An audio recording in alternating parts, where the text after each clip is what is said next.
Welcome back. Duke Slater is a hometown hero. He moved to Clinton as a teenager and helped take his high school football team to 2 state championships. He led the Hawkeyes to a national championship a few years later. He spent a decade in the NFL before turning to a career in law, eventually becoming a judge in Chicago. This morning, you'll hear about a fundraiser you can attend to benefit the Duke Slater Memorial Scholarship and about the progress on a Duke Slater statue set to be unveiled later this year. And joining us now is Gary DeLacy. Gary, thank you so much for taking the time to chat with us this week.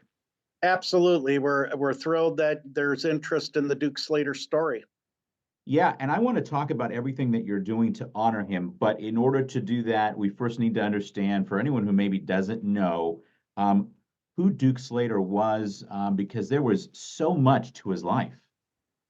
Yeah, and the Duke Slater story goes back to in the 1914-15 when he moved to Clinton, led Clinton High School to a couple what they would call mythical state champions. They didn't have playoffs back then, but back in like 1914 and 1915, went on to the University of Iowa, was a 3-time All-American, and at that point in history, one of the few African Americans that was playing at that level. So the barriers that he had to overcome to do that. And then at the same time, when he went to the NFL and was a 6-time All-Pro, went back and got his law degree.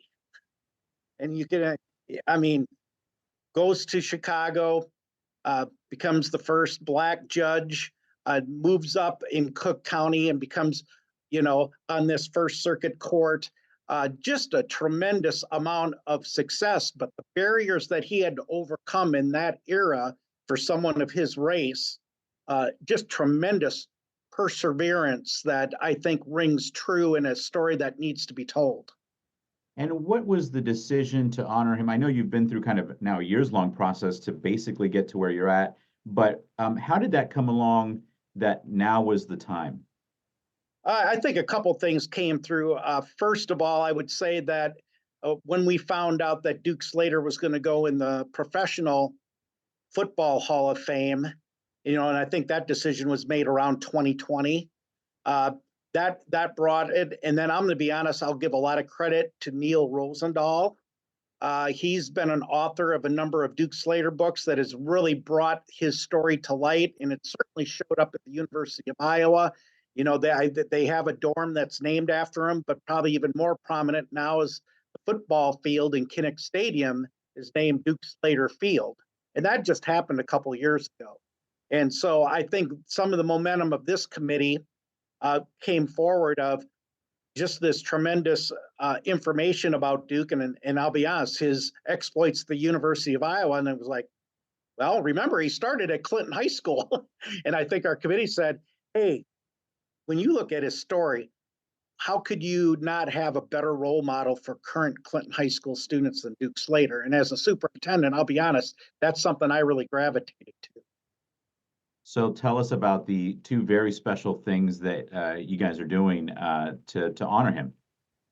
So first of all, we're going to, on May 9th, we're actually holding a fundraiser to try to generate money for a scholarship that we want to be able to start giving out annually in Duke's name.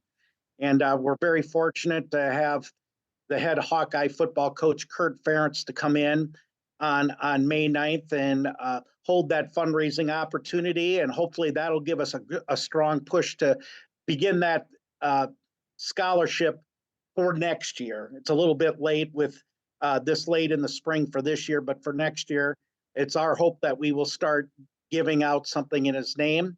And then secondly, probably more prominent for people visually is that we're actually having a life-size statue that is actually in the final stages of being made. It's been about a 1-year process, but we're expecting that to get delivered to